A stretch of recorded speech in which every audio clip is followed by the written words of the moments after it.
mafanzi muri ngoda ngoda ndiko kusanga tichifika za munoda noda mafanzi mtina mtu burana mafuta na Tara patara so to tafari nzara. Ufa kuti fije ujo. Chichara zina kudya, apana zina zina kudya. Ndikadiria nani nako. Ndikadiria kuti angaroa. Kubudirira. Kadiriye mari. One time. Enda mari. Kadiriye chika. Mbona nini kana? Kaito jangu ita blindness. Tubita bovu je ujo. Wangona skirora alibude manga. Skirora alibude. Ati mwere mapufere mari ile acha. Alibude sasa. Tufani kuruwa ni wani kama. Tupatwa si. Tufani kuruwa ni wani kama. Sawa moja kwa nyepo mapufere acha. Tuta mari bebe. Kama dede kumbo. Chakana mari kumbo hoja na matomati. Mari yake kuda yote wana ipapo. Asinezi. Nama. What are you? But plan boyo. Yo ruta ure. Cheti.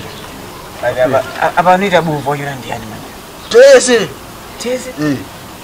Tese, but you want to manje apa dira apa manje kuti smart waro angite manje. Bana vakasutura manje futa. Nina mungu pana mungu chinja.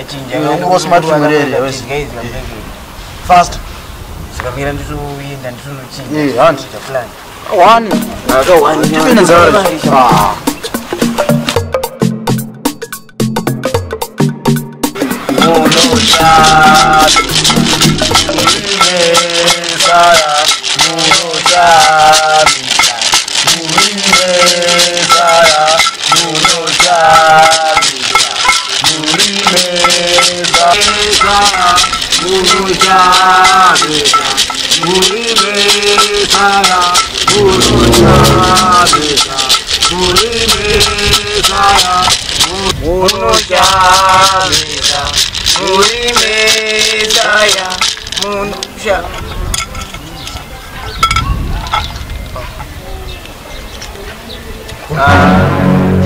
Mana wedo bawa.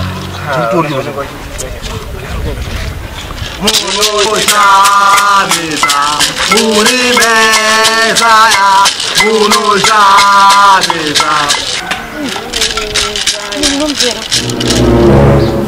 Majita muno acho majita. Mazita bovurini. Majita. Kumbura na mwari. Muno shabeza. Muri mesaya. Shora paruga ndoro shanga. Jure jaga baru. Pindah busy una. Apa passa tudo na mama.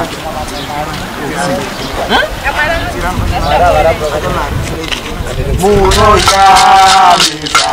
Muri mesaya. Muno shabeza. Muri mesaya. Muno shabeza.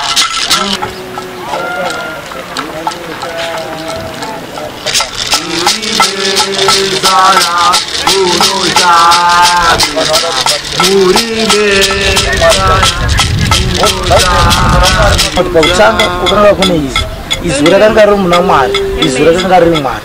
Zvino zvatoda kuti tiite apa, izwi iroro rakanga riripo pakutanga ndo ratoda kushandisa tibatsire vakomana. Amen, Pastor. Born such man that have true Pharaoh region. Amen. Mwari zvamakaita pakutanga achisishamisa chekutanga na makambosumudza mapofu mukafambisa zvirema mukarapa vakanga vane maperembudzi. Zvino ndikukumbira nemweya wenyu musoro kudai chiropafadzai muchiporesa varanda venyu zvino nekusinga.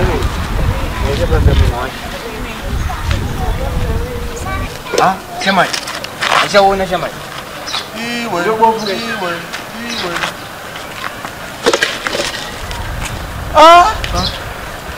Tungona black Shamai. Iwe. Unarima ile garika. Asitoona ke. Mfundisi anaenda huko. Mfundisi. Mfundisi. Pastor. Iwe. Muno wache. Matiko varanda Mwari. Mfundisi. Varanda Mwari. Mfundisi. Chifuti. Mfundisi. Chakachiona nguva yese batize atichaoni. Fundisa. Kama kuti bata musoro bye bye. Angakunyepera. Saka mamuchinyepa. Tasukuro taitsvagawo mari zveshu. Mazona vanhu. Mwari haadi munhu anonyepa mazona. Tasukuro mudzoso maziso zveshuwa. Mwari haadi zvokunyepera. Mwari vanoranga vega, handi mukuzoona mari. Toda mari. Mwari vanoranga vega, havadi zvokunyepera. Mari yatongowanika nenzira dzakanaka. Ivana vana Judas chaivo chaivo vaitoita zvemari izvi. Tachipoita haso pasta. Runyevero zviriyo nono. Vanhu ava vari kuti vanga vachiona but pandovabata musoro vakuti havachaona. Oh, matodzika vanhu. Bolose. Dimos. Bolose. Shoma ndatobofu zvamba. Kuti zona ada deliveries. Ayo. Zvisaro. Mwari shoko raMwari rinoti regai vakasvipa vauye kwandiri ndikuvachenesesa semazeye chake. Saka vatoda deliveries vanaonamatira vana kuti vauye kuna Mwari. Wawane Yasi kutaura chokwadi. Pane pakutoda ka physical deliveries. Wozi mukatara Bible chaimuka Jesu ane paakatozorwa vanhu vanange mbavha idzi. Akuma. Atodza afundisa vanhu. akafanana na Judas chaivo chaivo vaitotora mari chechi chaimo chaimo vaitotora mari vanhu vada kunamatira. Unozoenda kuna nezvehuku yangu iwewe ka. Vada kunamatira vauye kuna Mwari. Vaivateresa vakatonyorwa kunyange nomubhaibheri chaimo chaimo saka vada delivery. Mwari wamasiposi tinouya kumusoro kwamunhu.